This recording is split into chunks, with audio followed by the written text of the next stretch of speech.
Baik, akan saya lanjutkan. Selanjutnya yaitu fungsi manajemen pendidikan.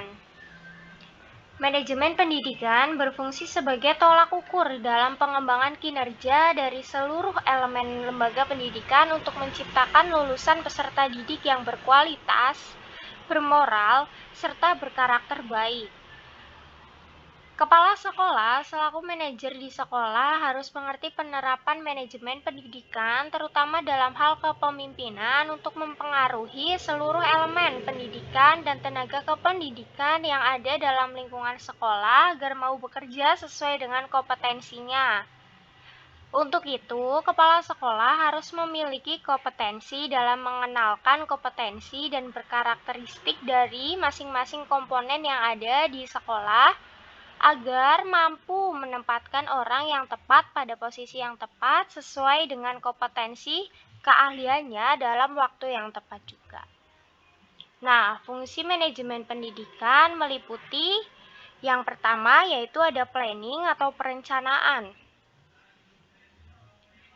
Sebelum para pendidik dapat mengorganisasikan, memimpin, atau mengendalikan terlebih dahulu, mereka harus membuat rencana yang memberikan arah pada setiap kegiatan organisasi. Pada tahap perencanaan, para manajer menentukan apa yang akan dikerjakan dan kapan akan mengerjakan, bagaimana mengerjakannya, dan siapa yang mengerjakannya. Perencanaan merupakan susunan langkah-langkah secara sistematik dan teratur untuk mencapai tujuan organisasi atau memecahkan masalah tertentu.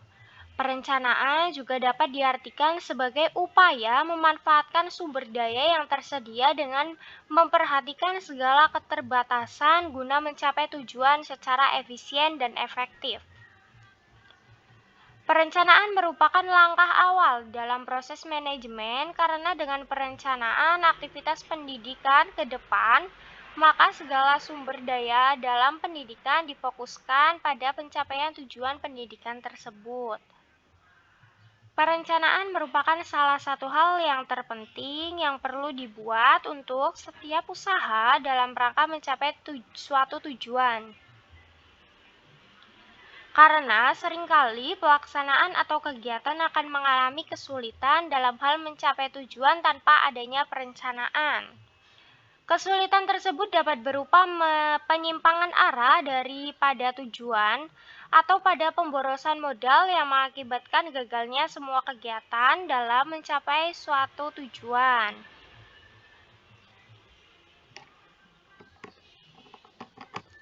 Perencanaan terdiri atas aktivitas yang dioperasikan oleh seseorang manajer atau kepala sekolah untuk berpikir ke depan dan mengambil keputusan saat ini yang memungkinkan untuk mendahului serta menghadapi tantangan pada waktu yang akan datang.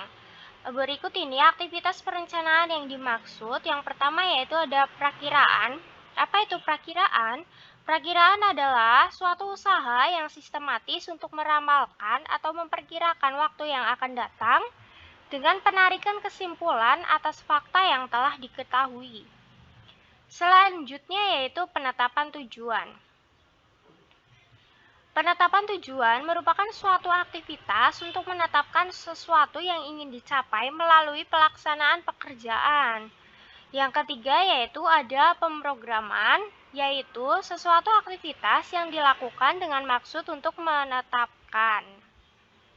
Selanjutnya yaitu ada penjadwalan, yaitu penetapan sesuatu penunjukan waktu menurut kronologi sesuai guna melaksanakan berbagai macam pekerjaan. Selanjutnya yaitu penganggaran, merupakan suatu aktivitas untuk membuat pernyataan tentang sumber daya keuangan yang disediakan untuk aktivitas dalam waktu tertentu. Selanjutnya yaitu pengembangan prosedur, merupakan suatu aktivitas normalisasikan cara, teknik, metode pelaksanaan suatu pekerjaan.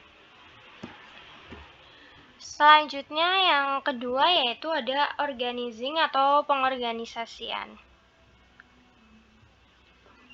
merupakan suatu tindakan atau kegiatan menggabungkan seluruh potensi yang ada dari seluruh bagian dalam suatu kelompok orang atau badan atau organisasi untuk bekerja secara bersama-sama guna mencapai tujuan yang telah ditentukan bersama, baik untuk tujuan pribadi atau tujuan kelompok dan organisasi. Pengorganisasian adalah proses penentuan, pengelompokan, dan penyusunan macam-macam kegiatan yang diperlukan untuk mencapai tujuan. Penetapan orang-orang atau staf pada kegiatan-kegiatan ini, penyediaan faktor-faktor fisik yang cocok bagi lingkungan atau keperluan kerja, dan menunjukkan hubungan wewenang setiap orang yang berhubungan dengan pelaksanaan setiap kegiatan yang diharapkan. Selanjutnya yaitu excelling atau penggerakan. Merupakan implementasi dari perencanaan dan pengorganisasian di mana seluruh komponen yang berada dalam suatu sistem dan satu organisasi tersebut bekerja secara bersama-sama sesuai dengan bidang masing-masing untuk dapat mewujudkan tujuan. Penggerakan adalah kegiatan untuk mengarahkan orang lain agar suka dan dapat bekerja dalam upaya mencapai tujuan. Pada didefinisikan di atas, terdapat penekanan tentang keharusan cara yang tepat digunakan untuk penggerakan, yaitu dengan cara memotivasi atau memberi motif-motif bekerja kepada bawahannya agar mau dan senang melakukan segala aktivitas dalam rangka mencapai tujuan serta efektif dan efisien. Nah, selanjutnya yaitu leading atau kepemimpinan. Kepemimpinan merupakan kemampuan yang dipunyai seseorang untuk mempengaruhi orang lain agar bekerja, mencapai tujuan dan sasaran. Kepemimpinan dapat diklasifikasikan sebagai pendekatan-pendekatan kesifatan, perilaku, dan situasional dalam studi tentang kepemimpinan. Kepemimpinan adalah proses tindakan mempengaruhi kegiatan kelompok dan pencapaian tujuan. Selanjutnya yaitu ada controlling atau pengendalian. Merupakan kegiatan pengawasan terhadap pelaksanaan kegiatan pendidikan dan mengevaluasi kegiatan pendidikan yang telah dilaksanakan untuk dijadikan tindakan koreksi untuk pelaksanaan kegiatan pendidikan di masa yang akan datang. Nah, jadi fungsi manajemen pendidikan dijalankan oleh kepala sekolah selaku manajer di suatu pendidikan untuk melaksanakan kegiatan pendidikan yang dimulai dari kegiatan perencanaan sampai dengan akhir yaitu pengawasan untuk menilai kegiatan pendidikan yang telah dilakukan untuk mencapai tujuan pendidikan.